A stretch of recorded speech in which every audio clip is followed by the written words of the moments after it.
Ya, selamat pagi Pak Arifin. Pagi Pak Ripi. Ya, kira-kira apa nih? Ada apa nih? Ada hal yang ingin disampaikan atau apa Pak Arifin? Gini Pak, jadi istilahnya saya ingin bertanya mungkin tentang proses KBM atau pembelajaran di kelas ya. Akhir-akhir ini saya merasa kebingungan bahkan sedikit bertanya-tanya. Motivasi anak saya khususnya di kelas saya itu sedikit menurun gitu. Nah ini kan jadi hal yang menghambat saya dalam melakukan proses pembelajaran. Kira-kira langkah-langkah apa yang mesti saya lakukan Pak sehingga anak tuh lebih semangat untuk belajar itu Pak? Kira-kira menurut Pak Arifin terkait motivasi belajar itu dalam pikiran Pak Arifin ini ada rencana tidak sih untuk menyelesaikan permasalahan itu? Kira-kira apa nih Pak Arifin? Ya, menurut gambaran Pak Arifin. Pasti dan harus Pak, harus apakah memang dari gaya saya belajar mengajarkannya ada yang kurang ataukah mungkin media pembelajaran sayanya terlalu monoton, tidak bervariasi ataukah memang dari segi manajemen waktu gitu Pak, sehingga anak jadinya kok ketika ayo kita belajar anak-anak udah dia mengambil nafas panjang gitu loh Pak. Berarti terkait media ya Pak Arifin, ya, media mungkin. Tadi apa, media dan cara saya mengajarkan gitu. Iya, gitu ya. Metode gitu loh. Dari hal yang tadi Pak Arifin jelaskan, kalau dari media kira-kira ada rencana pengembangan media tidak ke depannya Pak Arifin untuk? Ya kalau memang kendala itu berdasarkan dari media yang saya gunakan, ya berarti mau nggak mau saya harus merubah nih medianya. Mungkin harus lebih menarik atau lebih banyak menayangkan video atau ke gambar-gambar atau ke bagaimana, ya berarti mau nggak mau saya harus dirubah. Yakin menurut Pak Arifin dengan media itu akan menjawab permasalahan Pak Arifin? Sepertinya yakin Pak, karena anak sekarang kan tahu sendiri ketika diberikan tampilan gambar apalagi slide video itu mereka kan lebih fokus dan tertarik kayak Pak. Dari perencanaan yang Pak Arifin jelaskan tadi, kira-kira skala keberhasilannya berapa persen Pak? Mendekati 90-95 lah. Kalau mungkin 100% sih mungkin ini ya terlalu tinggi banget gitu Pak. Oke. Kira-kira selain media ada solusi lain tidak ketika memang nanti menghadapi ketika media ternyata tidak efektif? Apakah ada plan lainnya atau rencana lainnya? Kalau plan lain paling gini, selama saya mengajar di akhir-akhir ini tuh tidak menyelipkan semacam ice breaking kayak game-game yang ketika mereka terlalu serius banget. Nah itu saya jarang banget masukin kayak game-game seperti itu, sehingga anak terlalu fokus gitu Pak. Betul Pak. Jadi menyelipkan permainan di pelajarannya Pak ya. Iya gitu. Kira-kira hambatan apa nanti yang akan direncanakan oleh Pak Arifin ini kan pasti kan ada hambatan. Betul. Kira-kira hambatannya apa aja sih Pak? Paling yang mungkin prediksi saya ya pertama adalah manajemen waktu, karena kan semakin banyak media pembelajaran yang akan digunakan oleh saya nanti akan menguras habis waktu yang akan saya pakai gitu. Itu yang pertama. Terus yang kedua mungkin terkendalanya di IT juga Pak. IT. Bahkan di kelas saya, mohon maaf kadang listrik suka mati. Nah karena kan mungkin tidak kuat dayanya. Nah itu Pak. Iya. Jadi rencana utama yang akan dilakukan pertama kali itu rencananya Pak Arifin akan menerapkan media pembelajaran yang lebih menarik ya, untuk meningkatkan motivasi belajar seperti itu Pak ya. Nah, strategi yang akan dilakukan apa sih kira-kira? Strateginya yang pertama menyiapkan bahan, yang pasti bahan yang akan diajarkan semenarik mungkin. Apakah bahan itu berupa slide video, tampilan, ataukah PowerPoint-nya dibuat semenarik mungkin, ataukah kita menggunakan IT misalkan smartphone, karena kan anak-anak kalau sudah disuruh bawa handphone tuh semangatnya melebihi. Iya betul Pak. Menggebu-gebu gitu. Nah kira-kira Pak Arifin bicara tanggung jawab ya. Betul. Bagaimana komitmen Bapak ketika nanti mencoba melakukan perubahan tersebut? Berarti kan inginnya kan ini jangka panjang ya. Betul. Kira-kira komitmen apa yang akan Pak Arifin lakukan? Ya komitmennya ya kita sebagai guru ya saya pribadi mau nggak mau harus menambah wawasan terutama dari kreativitas kita dalam membuat bahan ajarnya gitu loh.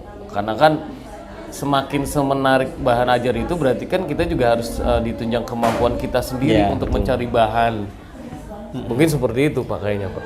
Membutuhkan dukungan dari orang lain tidak Pak? Pasti, dalam Pak. penerapan Saya ini? butuh Kira-kira dukungan, siapa yang Pak. akan dilibatkan? Ya mungkin Pak Revi bisa bantu saya Pak. Ya, barangkali punya saran atau mungkin contoh-contoh materi pembelajaran dalam bentuk visual atau audiovisual itu lebih sangat membantu saya mungkin Pak. Ya, jadi dari kegiatan coaching hari ini Pak Betul. Arifin cerita ke saya, sebenarnya Pak Arifin sudah mendapatkan jawabannya sendiri ya, Iya. tanpa saya memberikan jawaban. Betul, Jadi betul, memang betul. peran coaching itu adalah bukan berarti saya lebih pintar atau bagaimana, betul, justru betul.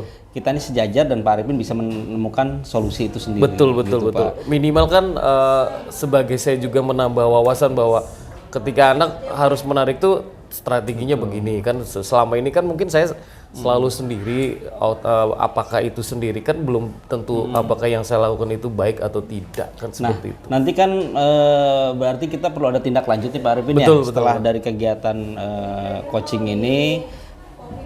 Nanti kita akan coba uji cobakan ke kelas nih Pak Arifin. Boleh Pak. Ya, kira-kira nanti tujuan pembelajaran apa yang ingin dicapai Pak? Tujuannya atau materinya? Materinya. Nah, ini untuk minggu-minggu ini, Ya, karena kebetulan minggu-minggu ini kita akan membahas tentang menciptakan puisi, Pak. puisi ya. Iya, saya pengennya tuh anak bisa selain dia bisa menciptakan puisi sendiri juga membawakan puisi di depan kelas. Mungkin bisa tayangan video anak yang juara lomba visi atau sebagainya kayak gitu, Pak. Ya, nanti Pak Arifin izinkan saya masuk ke kelas nih Pak. Boleh, siap, Untuk siap. coba kita sama-sama melihat dari solusi yang sudah Pak Arifin hadirkan ini ketika diterapkan kira-kira efektif atau tidak. Iya, betul, Ya, Pak betul. Arifin. Ya. Kira-kira Siap. ada pertanyaan lagi tidak Pak Arifin? Sementara itu ya Pak. Siap, Iya. Pak Revi. Jadi saya pribadi berterima kasih ke Pak Revi nanti bisa mengunjungi kelas saya, bisa mengevaluasi biar motivasi khususnya anak didik di kelas saya itu menjadi bertambah lagi dalam belajar, Mas. Siap Pak Arifin. Terima kasih atas waktunya Pak Arifin. Siap, siap sama-sama Pak. Kita kembali bekerja kembali. Oke, siap. Assalamualaikum warahmatullahi wabarakatuh. Waalaikumsalam warahmatullahi wabarakatuh. Assalamualaikum warahmatullahi wabarakatuh. Selamat pagi anak-anak. Pagi Pak. Apa kabarnya hari ini? Alhamdulillah baik. Alhamdulillah baik. Jarang-jarang Bapak nanya ya. Biasanya Bapak cuek loh. Oke, sebelum kita mulai pembelajaran ini kita bangun. Bangun dulu. Semuanya bangun. Kita penyegaran dulu. Karena Bapak ngajar di jam kedua, jam ketiga karena masih pagi, mau tidak mau harus fresh. Konsentrasi harus tetap terjaga. Sudah siap? Siap. Nah, nanti yang salah berarti ada sanksi. Ya. Sanksinya baca puisi di depan. Ikutin apa yang Bapak ucapkan, tapi gerakannya juga harus diikutin. Ya. Rasanya gimana? Siap. Rambut. Cepet ya. Telinga. Wah, telinga mana? Kalau Bapak telinga berarti apa? Yang harus dipegang apa? Telinga. Nah, telinga. Siap. Kepala lagi. Ya. Dagu. Dagu mana? Nah, oke. Mata. Oh. Hidung. Jangan dipencet ya. Rambut. Kaki. Nah, oke, terima kasih. Duduk kembali. Berarti sudah konsen. Sudah siap. Sekarang materi kali ini adalah berkaitan dengan puisi ya, menciptakan puisi, ada jenis-jenis puisi. Tapi kita juga harus paham dulu. Ini tujuan pembelajaran kita hari ini. Bisa dilihat melalui strategi pembelajaran berdiferensiasi, memahami puisi prismatis, berarti nanti ada jenis-jenis puisi. Nanti ada juga unsur-unsur puisi dan cara mendeklamasikan. Kalau cara mendeklamasikan tuh berarti kita akan membaca di depan. Ingat, ada membaca puisi saja, ada mendeklamasikan puisi, nanti ada perbedaan. Tapi hal yang terpenting hari ini adalah mungkin kamu akan belajar menciptakan puisi itu sendiri. Kemarin sudah Bapak ulas sedikit, dikenalkan. Oke. Cung, yang sudah pernah baca puisi ada? Asfa? Belum. Baca puisi, kalau baca nggak mesti tampil di depan ya. Kamu lagi di kamar, lagi tiduran, iseng buka kumpulan puisi, itu juga disebutnya bisa baca puisi. Kalau baca sudah mendeklamasikan atau menciptakan puisi, ada yang sudah bisa? Iseng-iseng buat Pais? Sudah pernah baca, sudah membuat puisi, sudah. Sekarang yang tahu atau pernah mendengar nama pencipta atau penyair, siapa penyair yang ada di Indonesia yang terkenal? Ayo. Kemarin sudah sempat diulas. Khairil Anwar. Siapa itu Khairil Anwar? Dia penyair yang sudah banyak menciptakan atau membuat banyak karya puisi. Di antaranya judul yang tenar atau terkenal itu judulnya Aku ya. Bang, kalau yang muda berarti puisinya nggak terlalu susah tuh bahasanya. Bahasanya denotasi, bukan bahasa yang kiasan. Prismatis, majas atau kiasan. Nah ini sukar untuk dipahami dan deskriptif untuk memberi kesan terhadap keadaan atau peristiwa. Berarti kalau yang terakhir deskriptif itu tergantung peristiwa apa yang sedang terjadi, kemudian penyair bisa membuat puisi berdasarkan kejadian yang telah dialami atau dilihat atau peristiwa. Contoh, kalau kamu sendiri misalkan kamu lagi sedih, patah hati, bisa tuh dibuat puisi, berarti berdasarkan kejadian atau peristiwa tadi yang sudah kamu alami. Kita lanjut.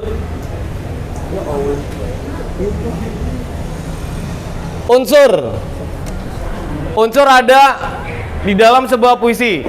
Satu, diksi. Apa itu diksi?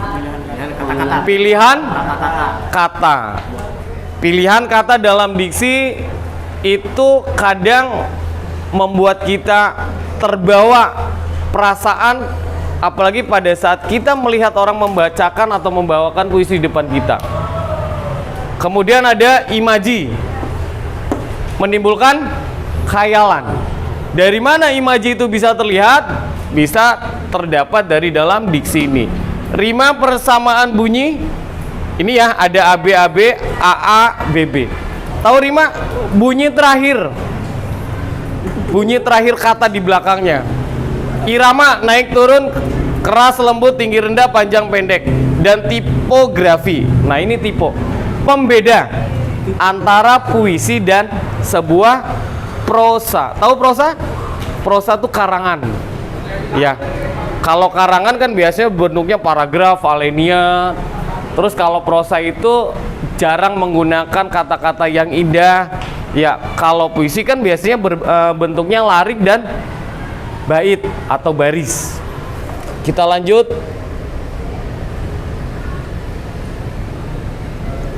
Ini unsur. Satu, tema. Kemarin kita sudah melatih temanya bebas, tapi ada kata kunci yang sudah Bapak berikan. Rasa, feeling pada puisi, nada, suasana, amanat, tema yang terkandung dalam sebuah puisi. Puisi juga harus ada temanya, jadi ketika kamu membaca atau membuat, temanya harus jelas.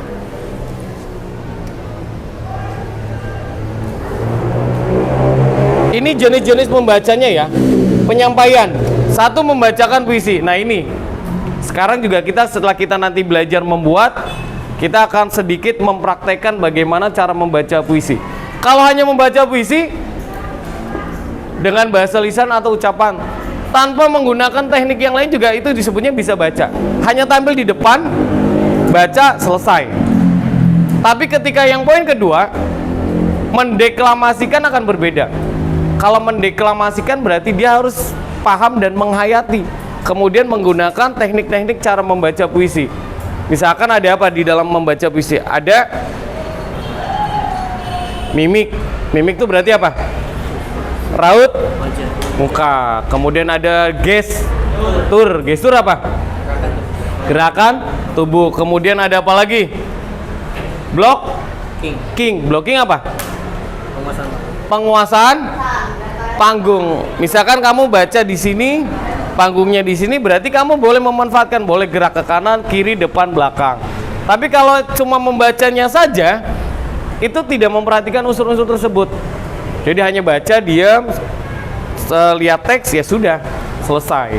Dan terakhir, pertunjukan puisi. Ya, dibagi dua. Ada musikalisasi puisi dan dramatisasi puisi. Tahu musikalisasi puisi? Pernah dengar puisi yang diiringi dengan musik. Ada musiknya tradisional, ada modern. Yang penting tidak keluar dari unsur puisi tersebut. Kalau dramatisasi puisi apa? Jadi semacam kayak koreo drama, ada teks di luar dari puisi tersebut, jadi kayak dipraktekkan, diperagakan. Ini Bapak tentukan ya. Misalkan temanya kemerdekaan atau perjuangan. Boleh ditulis. Ya. Nanti dikumpulin. Itu ada semacam kayak buah atau kayak talas tapi kecil. Dan konon pernah waktu Bapak zamannya kecil tuh suka buat mainan, suka bisa dijadikan bedak. Jadi tekinya tuh paling sebesar gini, nanti dikupas, ditumbuk, itu jadi bubuk putih. Jadi bisa, katanya bisa menghaluskan kulit. Cuma dulu sih, sekarang nggak ada deh, jarang anak-anak zaman sekarang. Oke, contoh, mau kasih clue nggak? Nah, biar kamu gampang. Tapi kita temanya kita tentukan dulu tentang perjuangan atau kemerdekaan. Ya. Misal senja di ufuk barat mulai memerah. Tuh. Ya. 5 menit bisa selesai. Oke. Nah, nanti baru kita deklamasikan atau bacakan di depan. Senja di ufuk barat mulai memerah. Ya.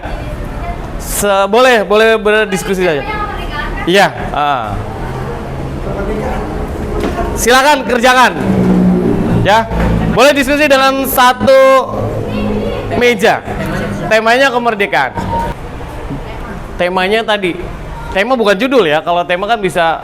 Kalau ini kita coba arahkan temanya kepahlawanan atau perjuangan. Judulnya bebas. Judulnya mau penjajahan. Boleh. Boleh. Berarti kalau dengan diri sendiri perangnya lawan apa? Enggak kan maksudnya bebas. Bebas. Boleh nggak apa?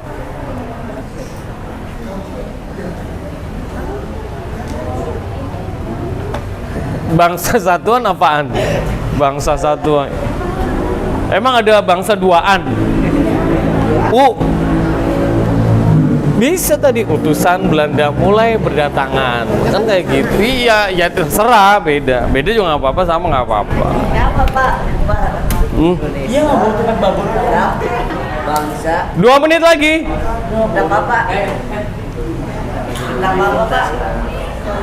Pak Is, sudah Is. Belum. Berapa kalimat lagi Is? Ayo Is, cepet Is.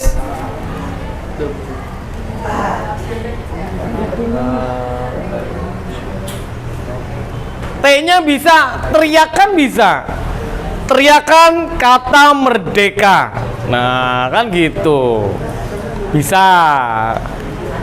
Yang penting kan lihat clue awalnya temanya apa? Perjuangan atau kemerdekaan.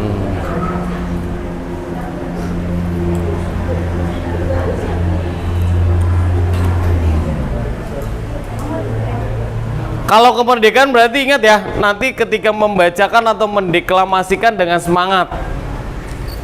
Ya, semangat 45.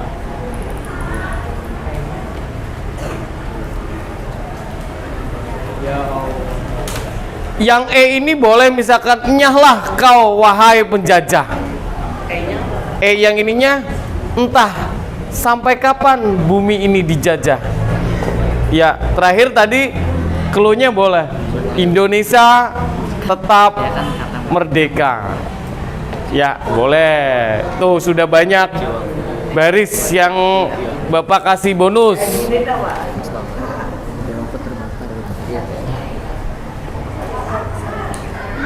Ya yang lainnya dikerjakan atuh.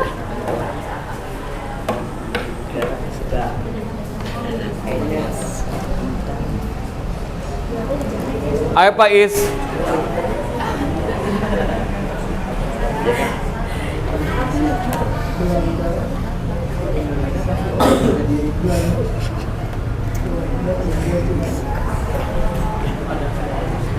Bud, sudah ya Bud?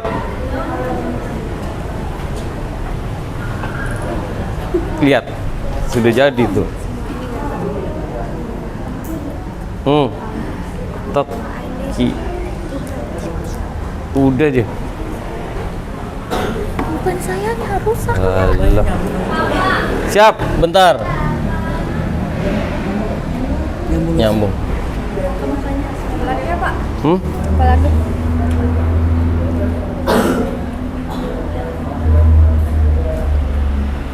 Tadi yang T itu boleh.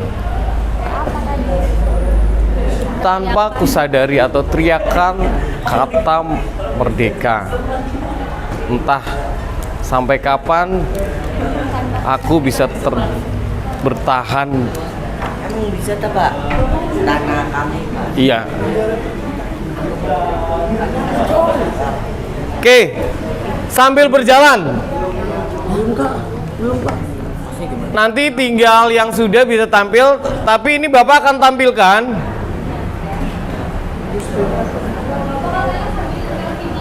Iya ini. Nih kita akan tampilkan dulu ya.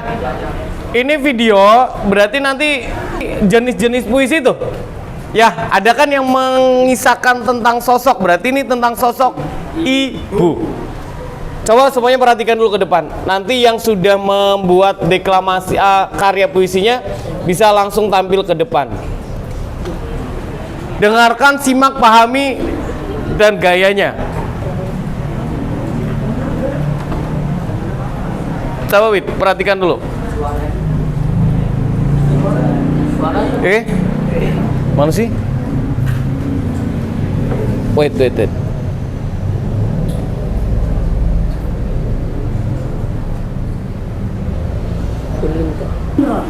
Coba perhatikan.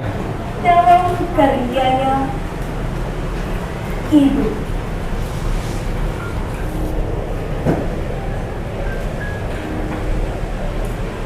Kalau aku merantau,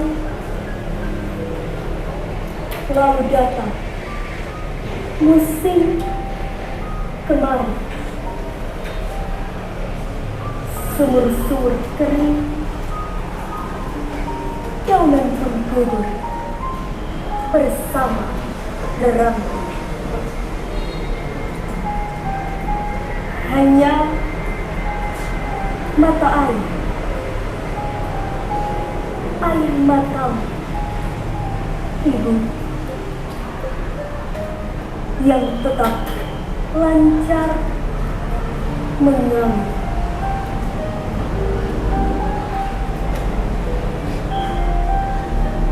Bila aku merantau, sedap kopior susu dan renta kenakalanku.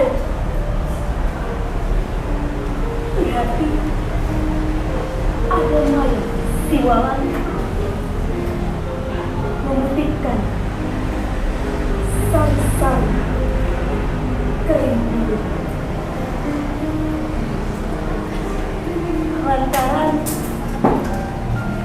hutangku padamu tak kuasa kubayar.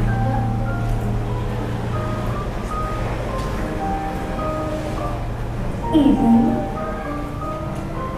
adalah Ada angin apa tadi tuh? Nah, ya angin sakal. Nah, berarti paling tidak ini adalah ini loh bahwa mendeklamasikan puisi itu seperti itu. Cuma kalau kita tidak membicarakan plus minus, tapi gaya. Walaupun dia tidak bergerak banyak ya. Bergerak banyak nggak dia? Dia tidak, tapi ekspresi penjiwanya, mimiknya dengan gerakan walaupun nggak teriak tapi penuh dengan penekanan dan wibawa. Akhirnya ngena kan? Maknanya kena nggak Janis? Maknanya kena ya? Ya, dengan iringan musik, kayaknya kalau kamu telah kehilangan sosok ibu, dengerin baca puisi ini, hatimu akan terkena. Oke, kita lanjut ke tadi, yang hasil menciptakan puisi. Put, tampilkan ke depan Put. Cie, ayo Put, tepuk tangan dulu buat Putri. Nggak apa-apa, yang ada di situ saja. Ya, hah? Mau udah ya tadi. Ayo Put.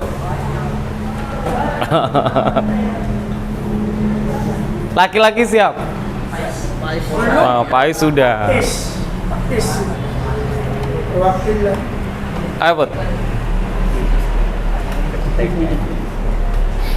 Teriakan ketakutan, suara teriakan bergelora dari Sabang sampai Merauke. Upaya pahlawan kita demi negara. Ketika kala percikan darah berada di mana-mana. Emas keajaiban Indonesia kini berebut. Tuai beluai teriakan tembakan dan darah. Terasa pahit pedih Indonesia kala itu. Erangan pahit Indonesia kita. Keindahan yang musnah manusia berjatuhan. Ikatan darah kita tetap menyatu. Yeah. Ini walaupun Bapak ngasih clue huruf depannya, tapi sudah bisa membuat kalimat di belakangnya dan sesuai. Ekspresinya sudah dapat. Ya, berarti kamu sudah bisa menciptakan puisi walaupun dengan bantuan huruf-huruf yang di depan. Pilihan diksinya sudah masuk. Cuma memang ekspresinya agak diintonasi ya Put ya. Misalkan tadi erangan demi erangan terdengar di telinga, misalkan seperti itu. Erangan tuh apa sih? Teriakan. Erangan teriakan, kalau teriak berteriak, kalau erangan tuh kayak semacam apa ya, mengerang, mengadu karena merasakan satu hal yang sakit gitu loh.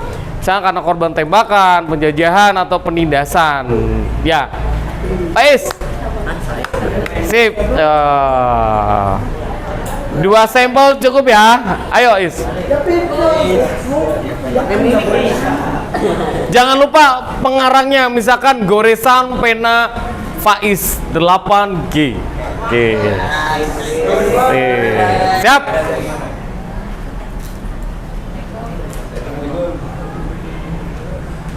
Lepaslah belenggu. Goresan pena Yusri Faiz Saiful Aziz. 8G. Senja di ufuk barat mulai memerah. Untayan tali kekang tinggal sedikit debu tebalan. Kemenangan para pejuang di depan mata.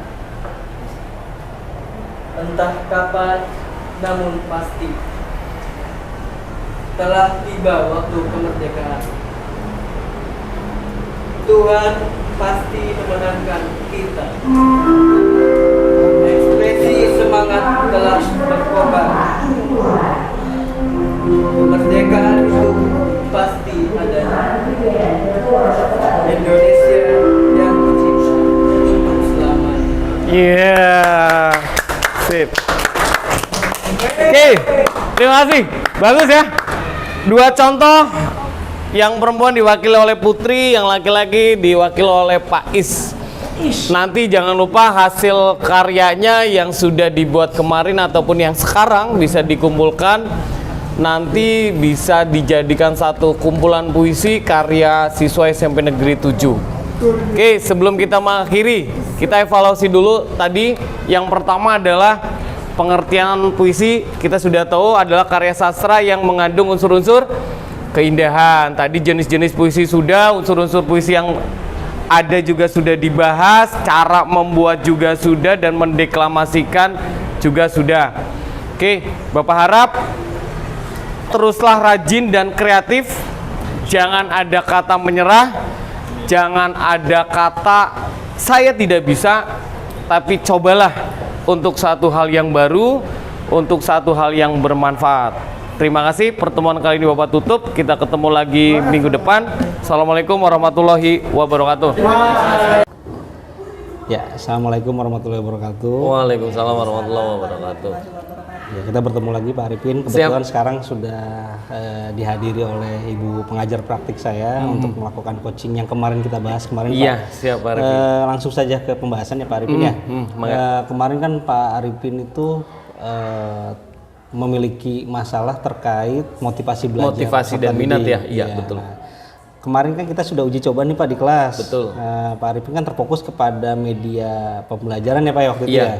Nah kira-kira dari kegiatan kemarin, menurut Pak Arifin penilaian Pak Arifin terhadap performa Pak Arifin kemarin bagaimana?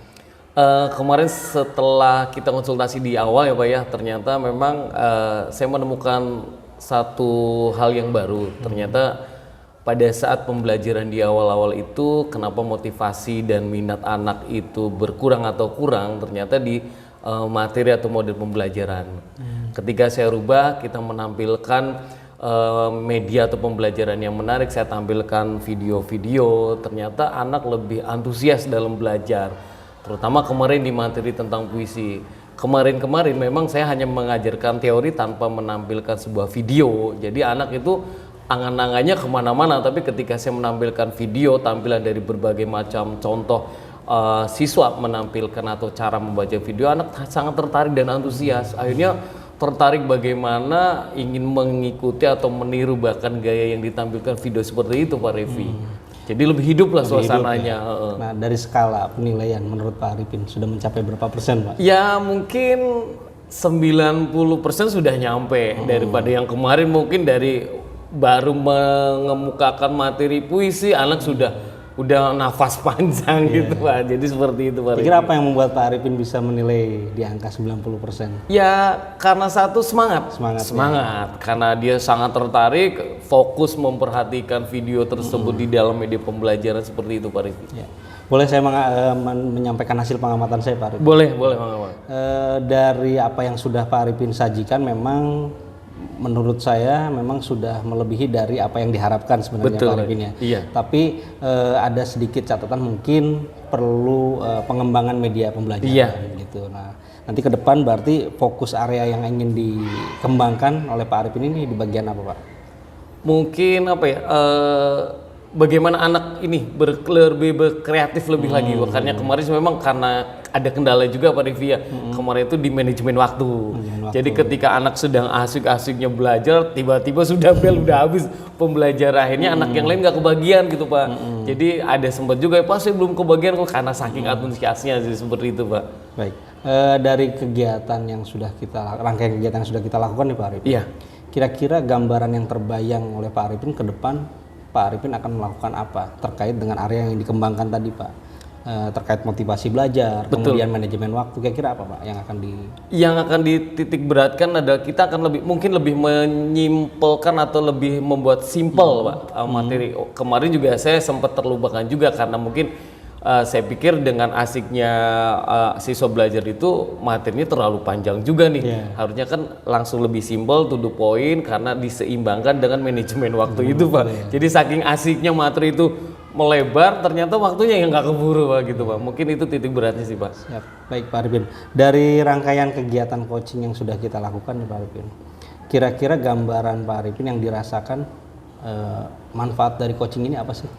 Yang pertama kita sebagai guru juga harus bisa, hal yang paling utama adalah memanage waktu. Jadi kita bisa menyeimbangkan seberapa banyaknya materi yang kita ajarkan, kemudian seberapa banyak juga waktu yang kita gunakan. Yang pertama itu, yang kedua kita harus belajar membuat atau satu hal yang lebih menarik Pak. Intinya adalah ketika belajar itu anak yang pertama itu menarik dulu Pak. Ketika anak menarik, anak suka dengan apa yang kita sampaikan, insya Allah anak-anak juga semangat dan fokus gitu Pak. Itu dua hal yang menurut saya pribadi sih ya. Paling penting ya, Pak, Iya, yang paling penting Jadi gitu Pak. mungkin manfaat yang dirasakan dari kegiatan coaching ini kita bisa saling berkomunikasi Betul, juga, betul.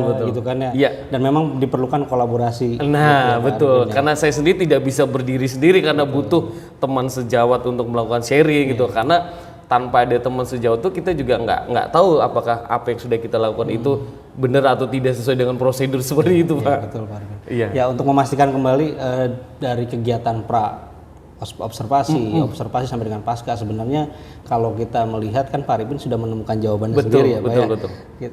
Saya ini hanya sebagai fasilitator untuk memberikan atau memotivasi Pak Arifin untuk menemukan jawaban itu Pak, sebenarnya kan gitu ya. Betul, betul. Jadi dari rangkaian ini luar biasa Pak Arifin sudah menemukan jawabannya, bahkan langsung dipraktikkan. Iya. Gitu ya, dan ini menjadi catatan juga untuk Ibu PP nanti ke depan gitu. Iya. Ada pertanyaan yang lain Pak Arifin? Ya, kompetensi kayaknya nggak ada. Cuma saya pribadi mengucapkan terima kasih Ibu dengan adanya kegiatan ini. Saya juga lebih termotivasi, terutama adalah membuat model pembelajaran itu tadi ya harus lebih semenarik mungkin. Kemudian juga harus bisa memanage waktu seefisien mungkin. Karena intinya adalah pembelajaran itu adalah membuat siswa senang. Ketika siswa senang itu otomatis apa yang kita ditujukan dalam RPP kita atau modul belajar kita akan tercapai dengan maksimal. Mungkin itu Pak Revi. Terima kasih Pak Arifin. Siap, Mungkin kita akan melakukan kegiatan-kegiatan seperti ini. Mangga. Terima kasih Bu Tugina. Assalamualaikum warahmatullahi wabarakatuh. Waalaikumsalam warahmatullahi wabarakatuh.